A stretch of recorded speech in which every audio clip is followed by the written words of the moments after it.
The story begins. And we see some people who have surrounded a man. And by the way, these people are the hero party. And in front of them is the Demon King, who is injured. And the hero has raised his sword to attack the Demon King, with the sorceress ready to attack the Demon King. And the girl with the bow and arrow is also helping him. And everyone together attacks the Demon King. And the Demon King is ready to destroy their attacks. The Demon King then delivers a slash with his sword, destroying all of their attacks. But then the saint uses her blessing magic, and because of blessing magic, she gives her power to the hero, due to which his power increases. And he performs a deadly slash on the Demon King. And by this time the Demon King is badly injured, due to which the Demon King is unable to stop the hero's attack. And he's thinking, I won't be able to block this one. And a huge explosion occurs at that place.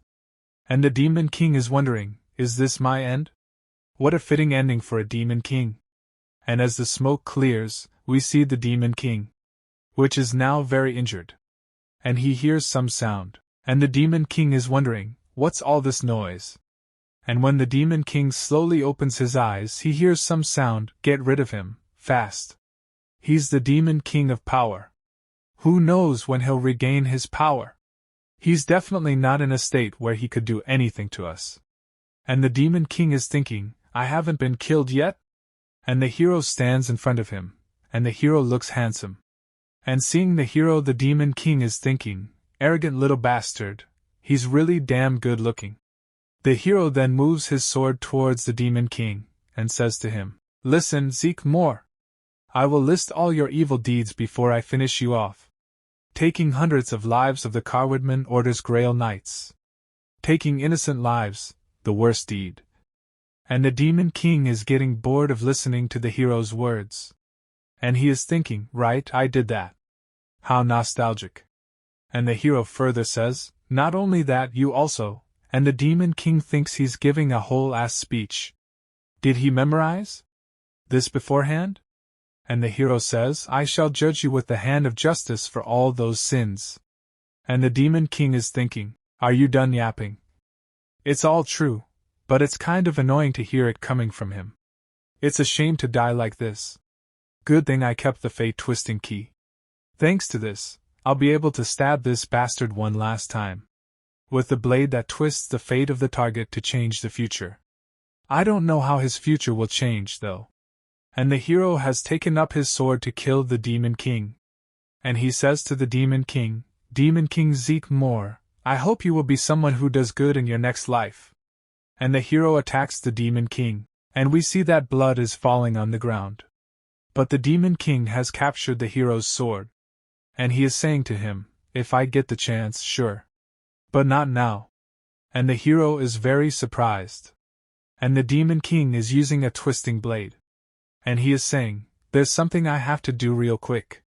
And a lot of light starts emanating from the Demon King's finger. And the Demon King directly attacks the hero. And because of that attack, the hero's heart gets pierced.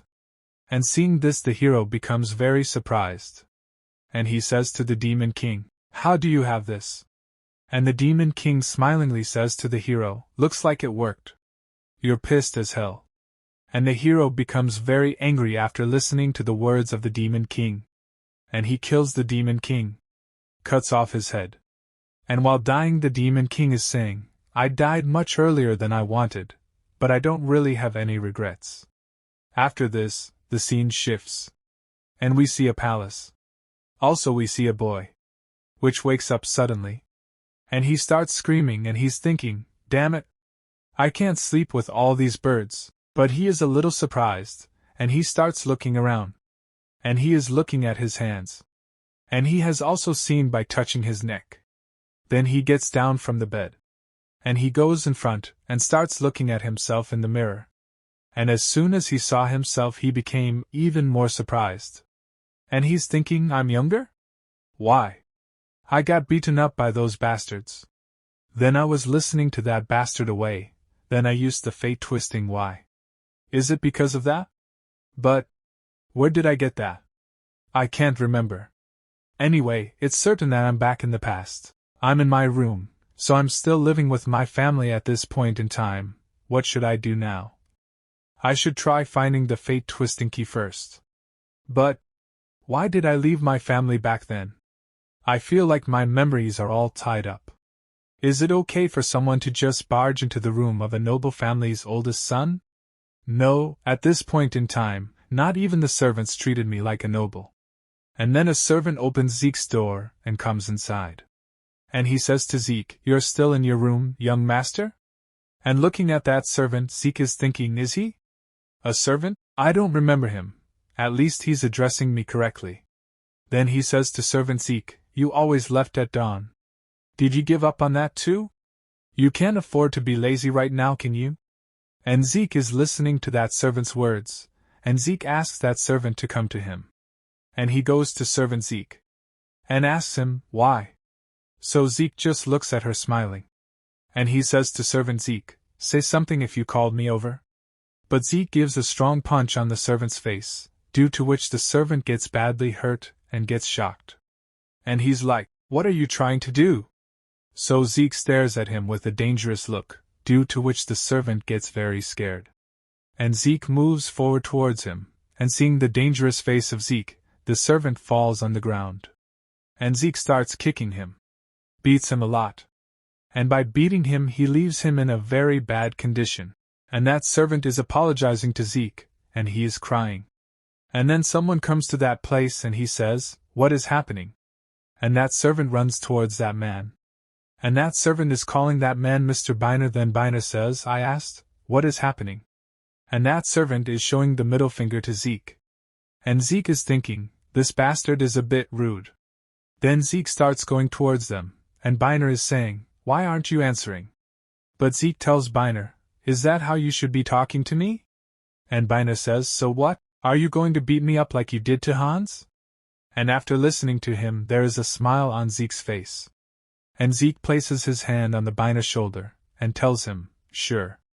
A bitch-ass dog that can't even recognize his owner needs a beating in order to lower gas."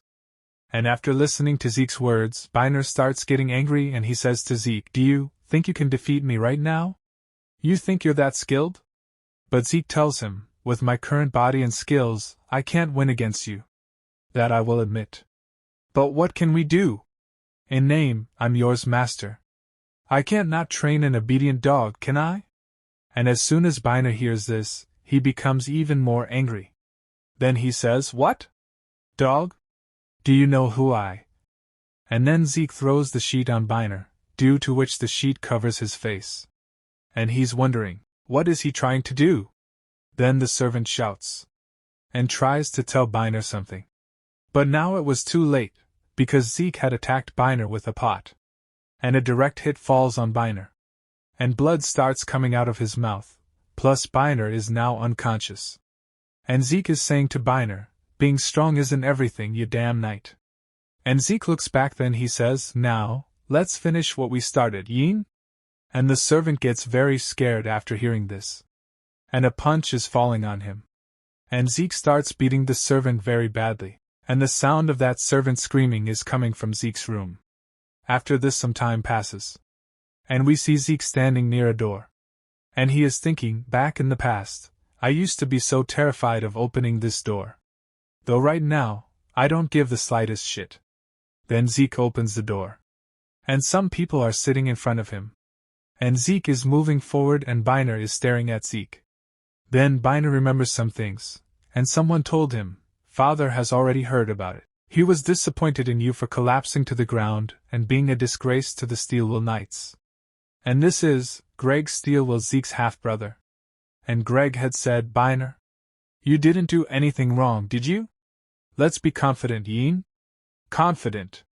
I mean, Zeke is your opponent." "Zeke." Then we see Count Vordo Steelwill, Zeke's father, and the father says, "You're late." And Zeke says to father, "Why did you call? For me?" So the father is staring at Zeke and then he says, "You brat, have you forgotten how to greet others too now?" And Zeke says, "You're not going to accept it anyway. What's the point?" And the father is getting angry due to Zeke's words and he is saying, "That rotten mind of yours. How are you going to succeed me as count if you act like that? You're the main heir of Steelwill. At least make an effort. And Zeke says, succeed you? Main hair, you say? Have you ever actually thought of giving me the title? And the father starts getting angry due to Zeke's words. Then someone puts his hand on the father's shoulder and this happens. Zeke Steelwill, the Count's wife, Zeke's stepmother.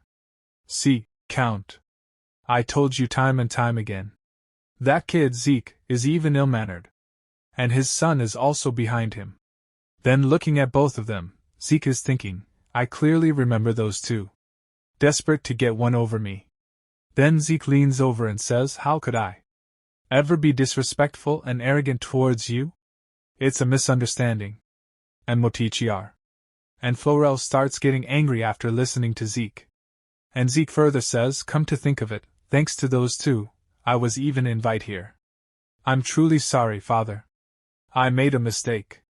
And Zeke picks up the sword, and Biner and the servant are surprised to see this. Father is also surprised and so is Greg. And Zeke would have put the sword in front of the servant. And he is saying, I'll use this chance to finish it off. And seeing this, the servant gets very scared. And he is asking Florel to help him.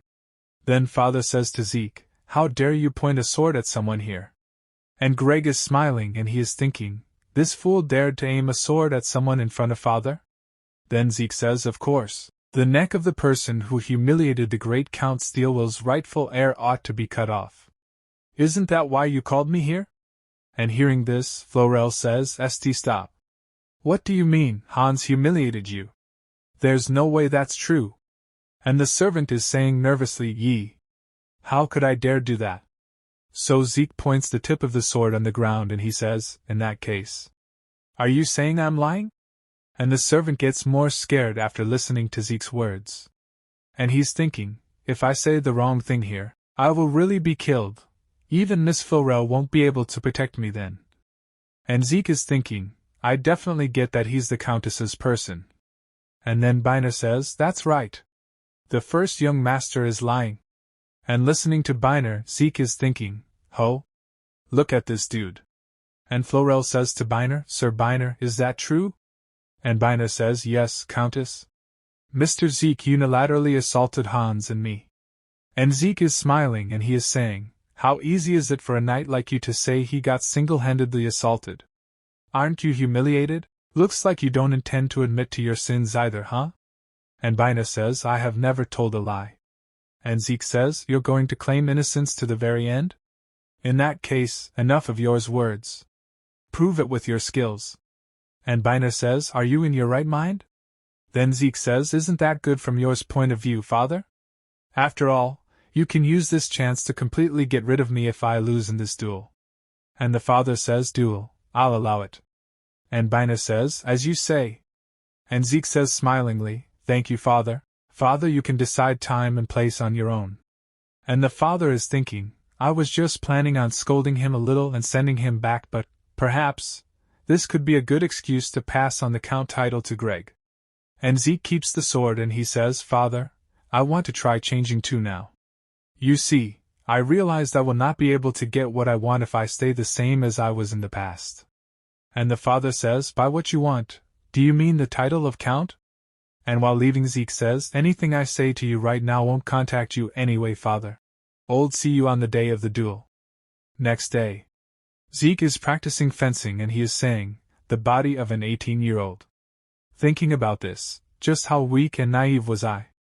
My father's attention was everything, yet I couldn't even learn swordsmanship properly.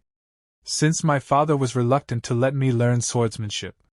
At that time, I didn't know the dormant existences that were great and destructive within me. Normally, the amount of mana a person has is innately determined, and compared to the average person, my mana is, and Zeke's heartbeat starts beating fast. And Zeke starts feeling a lot of pain. Then there is a huge explosion at that place, due to which Zeke falls very far.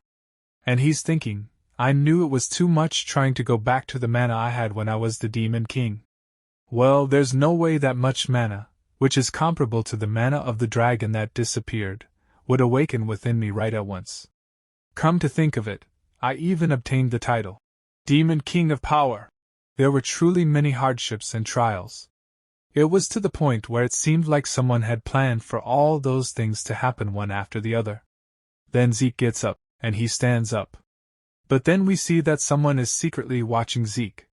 And Zeke also realizes this. Then he says, "Stop peeping and go." And that man is wondering, how did he know I was here? And it happens to be Greg. And Greg says to Zeke, "It seems like you have finally awakened your mana. You don't think it's possible with just that level of skill, do you? The match against Sir Byner and the succession to become Count. Why are you doing things that are so unlike you? Just live like how you did before. By reading the room. I'll look after you later, so you don't feel." But Zeke starts getting angry after listening to Greg's words. And he is staring at Greg. Then he says, "So you're scared that I'll take the position of Count away from you?" And Greg says, "No way. It's right for me to give up becoming the Count if I can't defeat the measly Zeke Steelwill." Then Zeke places his hand on Greg's shoulder and he says, "That's what you thought? Then I should do what my younger brother wants. Successionto become Count. Let's see who'll win, like the family of warriors we are." Then Greg removes Zeke's hand from his shoulder, and he says, "Are you sane? You're not suggesting that we fight each other, are you?" And Zeke says, "So what if I am?" And Greg says, "There's no reason for me to refuse." Then Zeke starts leaving and he is saying, "Good. Then I take it that you agree to this. I will decide the time and place." After this the scene shifts. And we see, the duel is about to happen. And Byner is saying to Zeke, "I've sincerely learned my lesson from you, young master. Now it's time for me to teach you a lesson, since skill is what determines the victor. You will regret not wearing armor." But Zeke is not paying any attention to Byner's words. He is looking at his sword and saying, "Is my sword a little blunt?" And Zeke is thinking, what is he blabbering on about? Then a knight comes forward and says to both of them, "Are you guys ready for the duel?" So they both say yes. Then the knight starts the duel. And Byner moves forward to attack Zeke, and Zeke also moves forward to attack. And the first attack is done by Byner. And Zeke would have stopped his sword, and Zeke smilingly says to Byner, "Even if you're stupid, a knight's still a knight, huh?" At the same time he is thinking, his blow is heavier than I thought. And Byner is a little surprised, but he's smiling. And he would have raised his sword to attack Zeke. And he is saying, "How's this, young master? If we fight fairly, you can't defeat me." And Zeke is finding it a little difficult to stop the Byner's attacks, but somehow he is able to save himself from all Byner's attacks. And then Byner gathers energy into his sword, and hits a slash, which Zeke blocks with great difficulty. And Byner is smiling, and from a distance Father and Florel are watching their fight, and after seeing their fight the butler is saying, "Young master, Zeke is fighting better than I expected. He has blocked several of Sir Byner's slashes." Then Florel says, "But I think we're still at an advantage, don't you think so?" And the butler says, "Of course. Since young Master Zeke has not properly learned swordsmanship." And after listening to the butler, Florel is staring at the butler. And Father is not saying anything, and the crowd is cheering up Byner and they are all saying, "Sir Byner, finish it. Don't go easy on him." And Byner is smiling a lot after listening to all of them. And he is saying, "Do you hear that, young master? The spectators want me to finish this." And Byner again gets a slash and he's saying, "If you don't want to get injured, it'll be in your best interests to surrender now." And Zeke says, "Surrender, my ass? I've just started." And on hearing this, Byner gets a little surprised, and Zeke is ready to attack Byner. And he's thinking, "I'm not sure if it'll work." And Byner gets surprised seeing Zeke's attack, and Zeke has used sense extension skill on Byner. And Byner gets a little nervous after seeing that attack. And he is able to stop that attack of Zeke with great difficulty. Then we see that due to Zeke's attack, a lot of cracks have appeared on the ground. And Zeke is looking at his sword, and he is thinking, "I knew it. The man is going out of control. I can't control it well." And when the crowd sees Zeke's power, they all get very shocked. And a man is saying, "What did I just witness?" And the other man says, "I saw it too, but I don't believe it. Just now, Sir Zeke." And when the butler sees that attack by Zeke, he is very shocked. And he is saying, "Did you see that, Count? It's a skill that expands one's senses. It's where you match your sword and body through mana. How did he know how to use a technique that makes one move their sword just like their limbs? And Biner is very surprised, and he is wondering, when did he learn a skill like that? But his stance when using mana is poor. It's like his body and mana are separate, and he can't control it. Still, my opponent is the measly Zeke.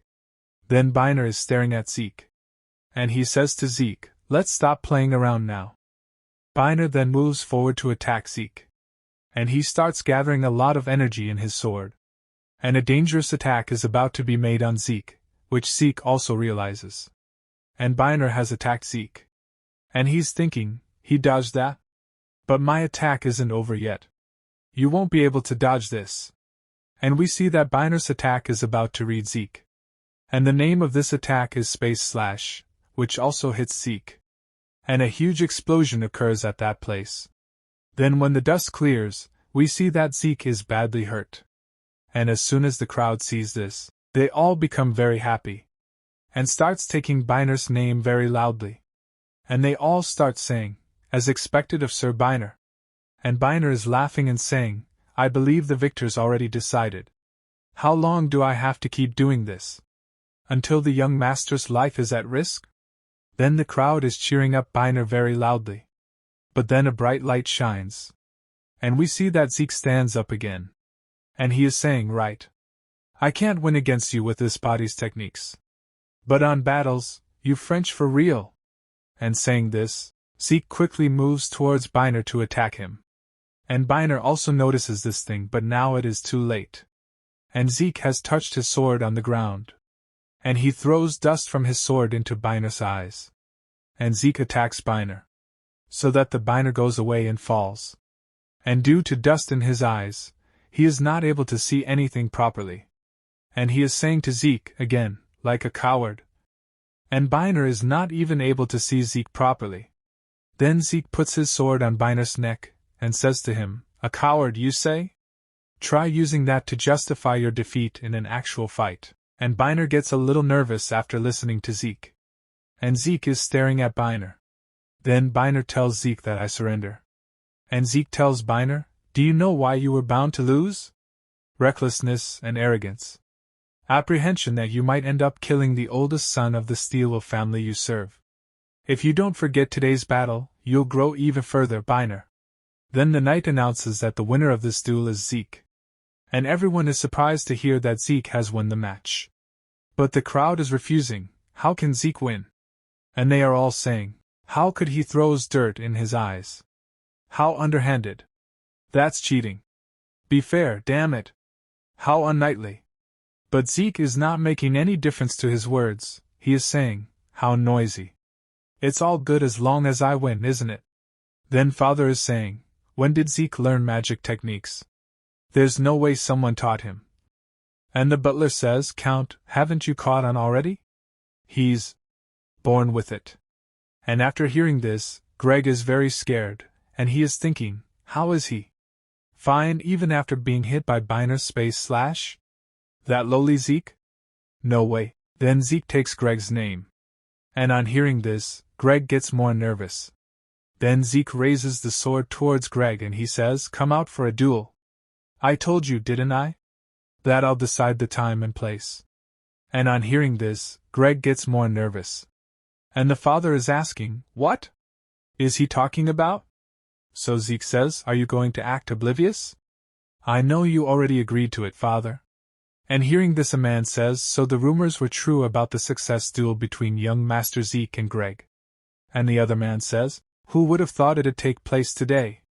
But he's going to fight in that state? Where did he get that confidence? And Zeke is shouting to Greg, what are you doing, Greg? Get down here right now. It's almost as if you're scared. And says to Father Greg, Greg, get down there. But it seems that Greg is very scared, and he does not want to fight with Zeke. But Father insists on Greg and says, are you actually scared of Zeke when he's such a mess? Don't bring open any further disgrace. Then Greg comes to the battleground to duel with Zeke, and Greg is thinking, looking at Zeke, why the hell is he smiling like that? Everything, his expressions, tone, behavior, and even combat abilities. He's no longer the Zeke that I knew of. Then Zeke says to Greg, Greg? Don't tell me you're just standing there because you're waiting for me to attack first. Then as your elder brother, I gotta go first. And Zeke moves forward to attack Greg. And we see that Greg is nervous. And Zeke would have attacked Greg, but Greg would have stopped Zeke's sword. And Zeke is smiling looking at Greg. And Greg is thinking, he's not even exercising proper strength. Of course, this damn dumb fuck, Zeke is just Zeke. I, Greg, am the successor of the title of the Count. And Zeke is a little surprised to see Greg's attack, and he is thinking, the wound binder inflicted on it is not ordinary one. I can't use any more magic in my current state. To decide this match with my victory as quickly as possible is the only way after all. Then Zeke grabs Greg's sword. And we see that blood is falling on the ground. And Zeke has caught hold of Greg's sword. And he's smiling and he says, have you ever heard of a bloody fight with flesh flying everywhere? And a lot of energy is coming out from Zeke's hands, due to which Zeke breaks Greg's sword very easily. And seeing this, Greg gets very scared, and Zeke stares at Greg and says, if you don't surrender, you're going to drink. Greg. Right here. Right now. And Zeke attacks Greg, due to which Greg falls away. And Zeke's and Greg's condition worsens. Also one of his teeth breaks.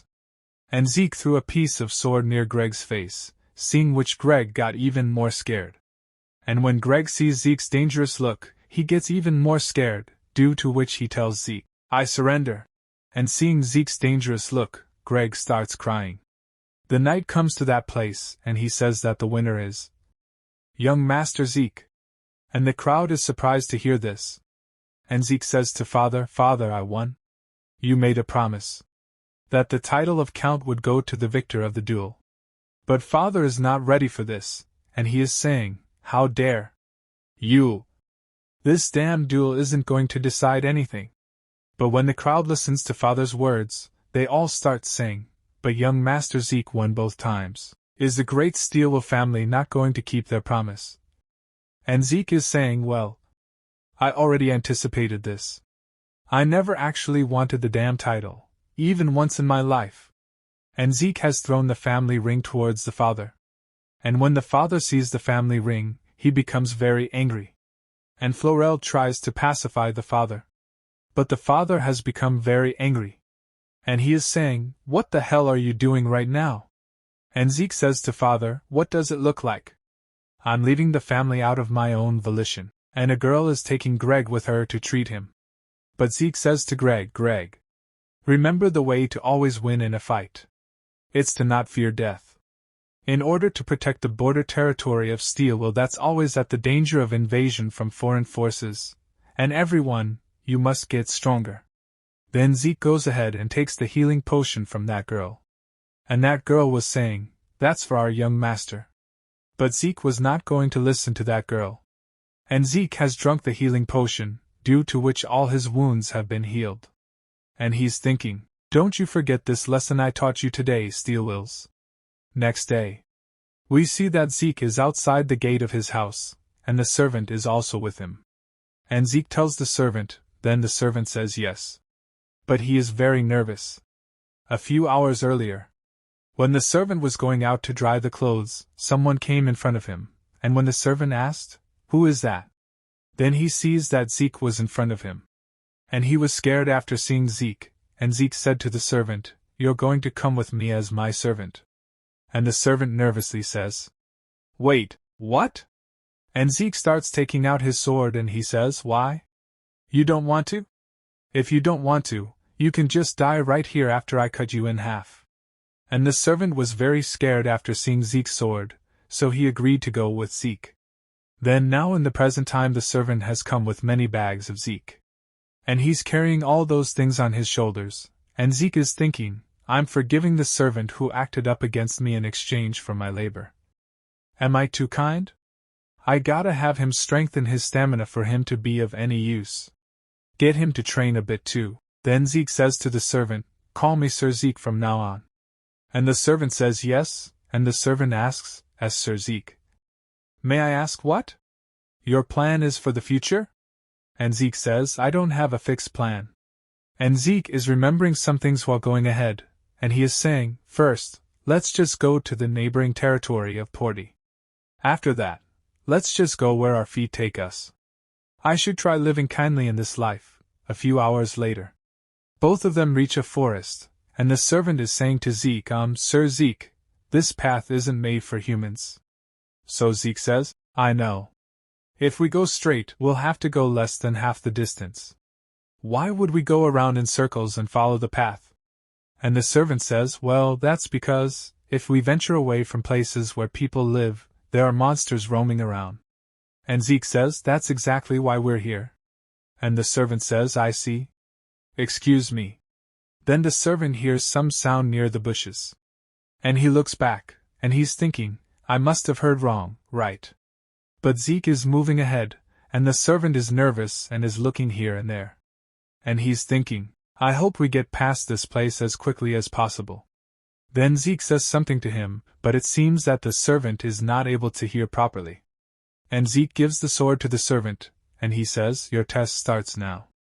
And the servant becomes very happy with the sword. But Zeke says to the servant, look behind you. And when the servant looks back, he becomes very frightened, because there is a dangerous thing in front of him, which he did not expect. And in front of the servant is the goblin. And the servant is very scared after seeing the goblin. And he says to Zeke, Sir Zeke, I don't even know how to wield a sword. Please at least give me a bigger sword. What do you expect me to do with this? But Zeke says, you better be satisfied with that before I handed you a stick. Or would a stick be better? Then the goblin attacks the servant. And the goblin is small in size, but still he is beating the servant very easily. And seeing the condition of the servant, Zeke is thinking, he's got a long way to go if I decide to train him. Then Zeke attacks the goblin. And kills him very easily. And the servant says to Zeke, Sir Zeke, why on earth are you doing thief 00 me? Sorry, that bullet had hit the servant so much that the servant was not able to tell Zeke properly. But let me tell you what the servant wants to say. The servant says, why on earth are you doing this to me? And Zeke says to the servant, because you're way too weak. You can't just carry my stuff around while you're with me. You have to at least train to protect yourself. Use this and get ready once again. I knocked the goblin out, but it'll wake back up. A few days later, we see that the servant is no longer having much trouble fighting the goblins. He can defeat a goblin with ease. And he attacks a goblin again. But he survives the goblin servant's attack. And he attacks the servant. But the servant stops the goblin's attack. And the goblin is ready to attack again. But this time the servant defeats the goblin very easily. And Zeke is surprised to see this, and he is thinking, that rookie dodged the goblin's attack? Is he talented after all? Then the servant kills the goblin. And seeing that he has killed the goblin, he is shocked, and he cannot believe himself that he has killed a goblin so easily. And that is why he is becoming very happy. Then Zeke gives the healing potion to the servant, and tells him that was beyond my expectations. And the servant also drinks that healing potion happily. And says thank you to Zeke. And he adds, it's all thanks to you, Sir Zeke. And then they both feel something. And when both of them look ahead, there are a lot of goblins in front of them, who are absolutely ready to attack them. And the servant starts getting scared after seeing those goblins, but Zeke has no fear of these goblins. Rather, he picks up some stones lying on the ground and throws them with great force towards those goblins, while saying to the servant Zeke, Sir Zeke, what are you going to do with those rocks?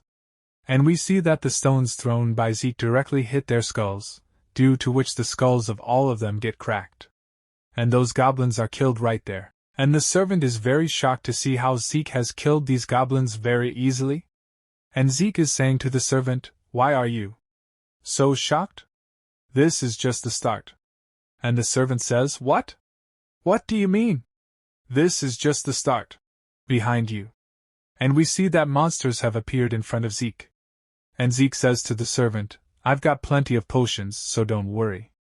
After this we see the night scene. And Zeke would have killed all those monsters. and both of them are resting by lighting a fire at the same place. But the servant is very tired, and he is soon asleep. And Zeke is remembering some things. By the way, why did Florel side with you so much? What's yours? Relationship with her? And the servant says, well, my grandmother was Madame Florel's nanny. That's why the madam has adored me ever since I was young. And Zeke says, come to think of it, I remember there being a young servant whose mother was especially bullied because he was the grandson of the nanny who raised Lady Florel. Do you remember my mother? And the servant says, oh, of course. She was such a great person. She was kind to those under her, and respected those above her. She was a lovely person to everyone. Zeke is thinking, actually, I was hated by the Count family, solely because of my mother. Considering all the wrongdoing she committed, I do kind of feel pity for them. For the Count, Florel, Greg. Well, that doesn't mean I'm supposed to be sorry for it. And then Zeke hears the sound of a carriage moving. And he asks the servant to get up. And the servant also wakes up. And the servant is saying to Zeke, Sir Zeke, I don't think it's dawn, why? And Zeke says to the servant, something's coming this way. And hearing this, the servant becomes alert and he says, is it goblins? Or orcs? And we see a carriage, which is moving through the forest. And both of them are going ahead to see what is in front. And the servant is saying, do you think it's a merchant? And Zeke says, the carriage's sound isn't as loud as the sound of the horse's hooves. If it was a merchant, the shaft horse would be pulling the wagon, so the sound should be similar. And the servant says, then is it a traveler just like us? But Zeke says, no traveler would be going around with a carriage at this hour. Then who? They're coming this way. And we see two knights standing outside the carriage. And looking at them, Zeke is thinking, paladins. Then someone comes out of that carriage, and she is saying, I apologize for the discourtesy. You see, we want to camp out here for them at night as well. Then Zeke gets very shocked after seeing that girl. And that girl is telling me, I'm a believer of Karna, Ain Lavella. And in the moonlight night the beauty of this girl becomes amazing. Really, this girl is very beautiful. And she is, Ain Yavella, Karna's saintess. But seeing Lavella, Zeke starts remembering, Carwoodman's saintess, Lavella. To think we'd meet again here. And then a man steps forward and says to Zeke, nice to meet you. I'm Wige, serving Lady Lavella, a saintess candidate. And after hearing her name, Zeke says, Tasnia's killing machine. And both of them move their hands forward to shake hands. At the same time, Zeke is thinking, I told myself I'm going to be good in this life, so I'm sure it'll be okay to get acquainted with people different from my past life. Then Zeke says to Wige, I heard you're camping here for the night. Please make yourselves comfortable. And Wige says, thank you. Then we'll intrude just for the night. And Zeke is asking his servant to tell about himself. But when he looks ahead, his servant is bowed down in front of Lavella. And he is saying to her, hello, my lady. My name is Hans. And seeing this, Zeke is thinking, what a sight. After some time, they set up camp to sleep. And a knight is asking for help, so Lavella says, I am going to help. But the servant stops Lavella, and tells her that I will do this work. Then he starts making camp. And seeing this, Zeke is saying, he's out of his mind. But Zeke is thinking, well, of course, Lavella is unrealistically pretty. Grenzennard, that bastard. Did he only hire beauties? No way. Then Lavella walks up to Zeke, and tells him, could sit down here? And Zeke says yes to Lavella. Then Lavella sits near Zeke. And she is saying to Zeke, thank you for permitting us to camp here for the night. And Zeke is feeling a little strange after hearing such things from Lavella. Then Zeke asks Lavella, what bring you here? So Lavella says, I'm traveling in order to hear the stories of all kinds of people. Whenever I come across someone in need of help, I give them prayers of blessing. That's amazing. No, it's something a member of the Carwoodmen should do. Then Lavella is asking Zeke, but why? Are you here? So Zeke says, I'm trying to find ways to live as a kind person. And then Zeke remembers something, and he says to Lavella, could you tell me how to be a good person? And Lavella says, how to be a good person? And Zeke says, yes. Someone told me to do more good, but I feel like you'd be the best person to ask advice from. And Lavella says, well, there are many ways to do so. Is there something you're good at, perhaps? So Zeke says, I'm good at things that require strength. And Lavella says, why don't you use that strength to help those in need? And Zeke says, helping those in need, then I'll start looking tomorrow. 4 people in need of help. Next day, we saw a city scene. And Lavella and Wige have come to this place. And Wige is saying, all the shops are under construction. Lady Lavella, I have to excuse myself to accomplish an order really quickly. And Lavella says, please be careful. And Wige says, take care, Lady Lavella. Then Lavella says, then shall we get going? And as she goes ahead, she hears someone shouting. And hearing this, Lavella starts looking towards that door. And she is saying, someone screamed over there. And the knight is saying to Lavella, Lady Lavella, we'll go check. And when Lavella looks ahead, she finds that some people are troubling a man. And the knight moves forward. And he tells them to stop. But when Lavella looks carefully, she gets more shocked, because the person troubling that man is none other than Zeke. After some time, Lavella is saying to Zeke, I told you to help those in need. You can't be helping bad people. And Zeke is saying, but they looked like they needed help. Then Lavella says, that's not all there is to it. Make sure to save only those who are weak from now on. Instead of being violent toward good people. You need to apologize. But that man is saying, I'm okay. Then he tells me about himself, my name's Sud. Thank you for saving me. Then Lavella is asking Sud, of course. But what happened? So Sud tells, well, they demanded that you hand over the shop? Yes, they're from the Sierran trading house. They bribed the mayor with astronomical amounts of money. To them, it probably just looks like some old shop. But this shop is so important to me. It's full of memories with my grandfather. So I told them that I couldn't give up rights to it, and I don't know what I should do from now on. And Lavella says to Sud, don't worry. I will go meet the mayor of Porty right now. And Lavella starts leaving this place. And the knight is saying, Lady Lavella, the Carwoodman cannot get involved in politics. But Lavella says, as someone who's receiving the teaching of Lady Karna, I cannot just ignore this. I'll resolve this. Leave it to me. And Lavella leaves this place. And his knights also start following him. The next day. And the servant is saying to Zeke, what are you thinking about? You look mad. What Lavella said yesterday? To help them weak. Do you think she was being serious?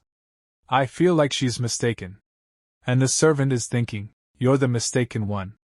But Zeke grabs the servant's cheeks and starts pulling him, and he says to him, I'm also concerned because they didn't come back yesterday. And as both of them go ahead, they see that some people are looking at a poster. And those people are saying, apparently, she killed the vice mayor. That's terrible. And Zeke is trying to look at that poster. And as soon as he sees that poster, he gets very shocked, because that poster is of Lavella. And she is wanted. And about her crime it is written, Ain Lavella, crime murder of the vice mayor and attempt to curse Porty. And seeing Lavella's wanted poster, the servant says, Sir Zeke, what is going on? And Zeke is also surprised, and he is thinking, something strange. And some people start talking, and they are all saying, a witch from Carwoodman? How horrendous. It's because of that witch's curse that the whole city's a mess. The sun's setting now, so we should get back quickly. Before we run into them. What are you doing? Quickly, get back to your homes. Then all those people start running towards their respective homes, and everyone starts closing the doors and windows of their house. And seeing this, the servant gets scared, and he says, Sir Zeke, what on earth is going on? And Zeke says, something's definitely off here. We should get going too. Then both of them are moving forward. And the servant is very scared, and also Zeke is thinking, was there an incident like this before I regressed? Lavella's a murderer. No way. None of this happened before. Neither the curse in Porty nor Lavella killing someone. Did things change because I met Lavella? And then Zeke stops, and the servant gets surprised as to why Zeke has stopped. Then we see that there are some people behind them, and Zeke is saying, "It thinks someone is following us behind." And we see that there is a zombie in front of them, but the servant is very scared after seeing him. And he is saying that this is an undead. But Zeke kills the undead very easily. And seeing this, the servant becomes very surprised. And he is saying, "Why is an undead in Porty?" And Zeke says, "Exactly. I don't feel good about this." After some time, Zeke has called some guards, and those guards are saying to Zeke, "Thank you. God, nobody got hurt. We'll get rid of the corpse. Good job. You should go back now, before the witch's curse strikes you." Then those guards take away the dead body. And the servant is saying to Zeke, "Sir Zeke, do you really think Lady Lavella's a witch?" So Zeke says, "No. No way that's possibility. I'm sure the culprit behind this incident framed Lavella for it." And the servant says, "How are you sure she's been framed?" And Zeke says, "That's because Lavella is..." But Zeke does not say anything further than the servant asks Zeke, "Because Lavella's what?" "Sir Zeke, you know something, don't you?" So Zeke says, "I mean, it's written all over her face, isn't it? That she's a kind person." And just then, Zeke hears someone's voice. And when he looks back, he realizes that someone has passed very quickly from behind. And the servant is asking Zeke, "What's wrong?" But Zeke does not tell anything to the servant. And he starts moving forward very fast. And seeing this, the servant gets surprised, and he says, "Sir Zeke, where are you going all of a sudden?" Then Zeke moves ahead and reaches a place.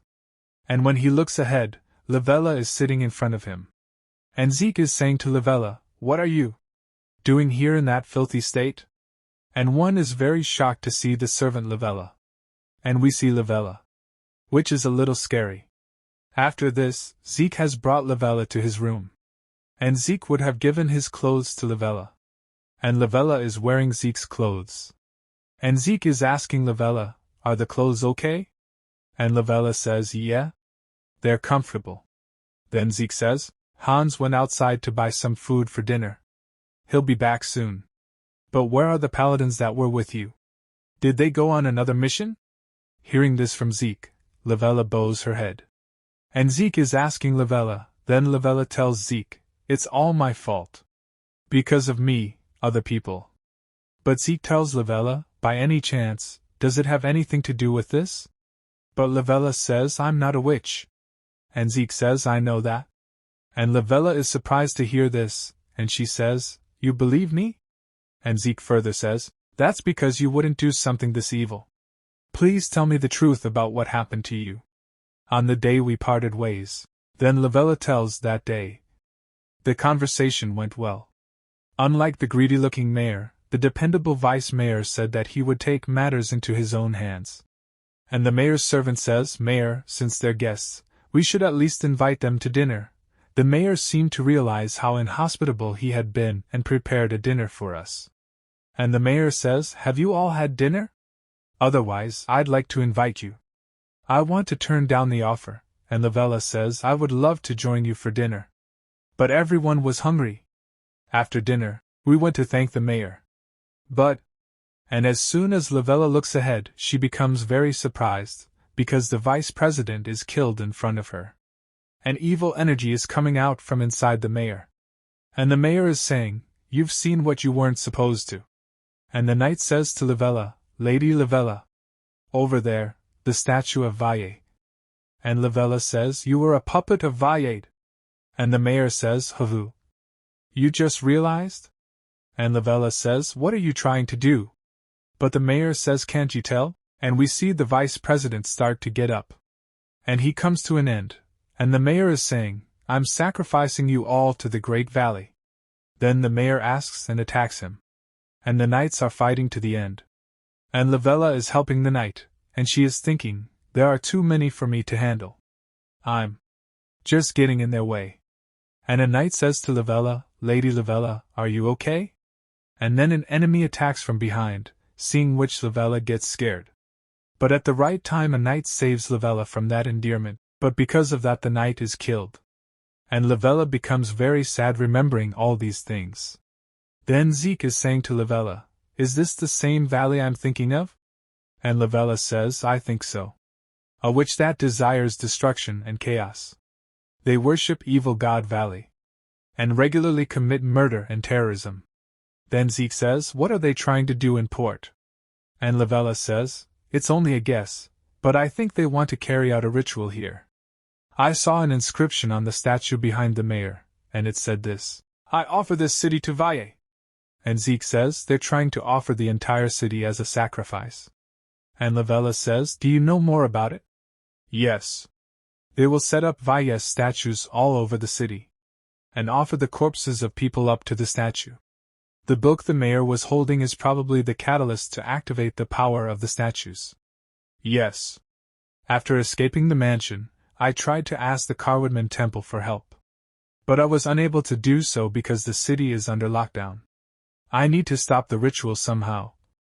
Then Zeke says, I'll help you. This is a good dead.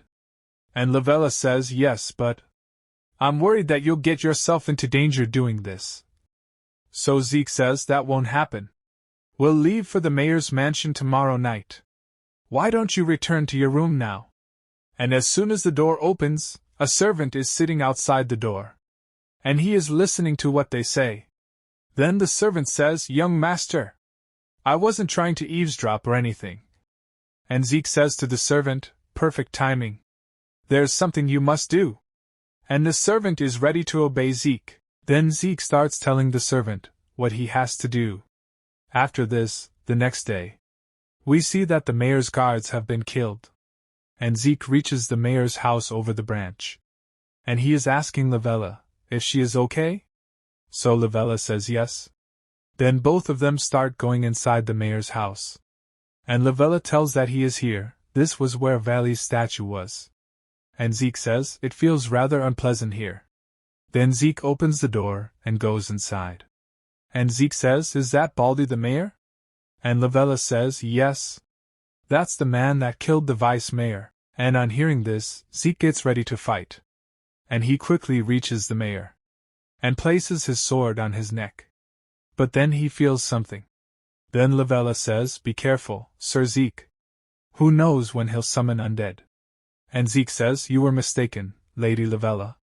This man is not behind this. And Lavella is shocked to see that the mayor has been killed. And we see that something purple is coming out of the mayor's mouth. And Lavella is surprised to see this aura. And that purple aura starts going inside a book. And Zeke says, I found you, that's the culprit. Then the man comes forward and says, I didn't come back on your own. And this is the vice president, seeing whom both of them get surprised. And Zeke is saying to Lavella, didn't he die already? And Lavella says, yeah. I'm sure he passed away, so I don't understand what's happening. That's a book containing the energy of Valle. And the vice president says, its official name is the Key to the Sacrifice Ritual, Miss Lavella. And Zeke says, I finally understand what's happening here. The mayor must have been unwillingly following someone else's orders before his death. He wasn't Valle's henchman, he was just a puppet. A puppet of that man right there. The vice president. And hearing this, Lavella becomes very surprised, and she says, what about the paladins? What did you do to them? So the vice president says, I need not worry. I ground up each and every one of their corpses, and throw them as food for the fishes. And as soon as Lavella hears this, she becomes very shocked. And the vice president says, but who is that man? Is he like Carwoodman's secret protection force? And Zeke says, no, I'm not. I don't have any connection to Carwoodman whatsoever. Then the vice president says, then why are you here? And Zeke says, I don't think someone that believes in a damned fish needs to know that. And hearing this, the vice president starts getting angry, and Zeke starts teasing him. Then the vice president says, you're dying to be punished by Valle, aren't you? But Zeke says, you think I'm crazy? You think I'd just take punishment from some damn fish? And now the vice president has become very angry, and he is shouting, great, I'll make you repent of Valle in sheer pain before having you killed. Then he starts using that book. And a lot of evil energy is coming out from inside him. Then he summons the undead, and tells them, kill that man. Let the woman live. I have a use for her. Then, all of them move forward to attack Zeke. And Lavella also gets ready to fight with him. And she is using blessing magic, and she has increased Zeke's power. And Zeke also feels this thing. And he attacks undead very fast. And starts beating them very badly.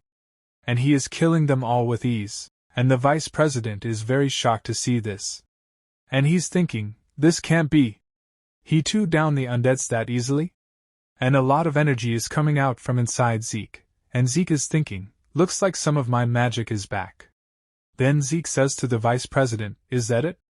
Aren't you going to call more monsters? And the vice president says angrily, you can act arrogant all you want. It's useless anyway. The preparations for the ritual have already been completed. But Zeke says, I don't think they have though. And hearing this, the vice president gets surprised, and Zeke says to him, you see, I found and destroyed all the status of Valle and Porty. And the vice president says, even if you destroy the statues, that changes no dash. And Zeke says, if a cleric of Carwoodman were to take special action on the statue, the ritual's strength could be decreased, couldn't it? And after hearing this, the vice president starts going crazy. And Lavella is asking Zeke, is that true? So Zeke says, yeah. After destroying all the statues in Porty, and when he looks up, there is a statue at the top, and he is saying, all I had to do was come and destroy that. And the vice president starts abusing Zeke and says, catch those bastards. And all the enemies again move forward to attack Zeke. But Zeke kills all those undeads very easily. And seeing this, the vice president becomes even more shocked, and so does Lavella. But Zeke is smiling. Then he lifts Lavella in his lap and says to her, you could get hurt, so please don't move. We're going to get out of here. And Lavella says, the entrance is already blocked though, wait a minute. And Zeke starts running towards the window with Lavella, and breaks the window and gets out of the mayor's house. And the vice president is saying, you're running away, huh? Then let's review our plan, shall we? After this, Zeke's wanted poster gets spread everywhere. And everyone is saying, it's said that the witch, Lavella, has killed the mayor. And a man says, I can't believe she killed the mayor. And the other man says, truly horrible. But who's this man? So the first man says, I don't know. From the looks of it, is he the witch's henchman?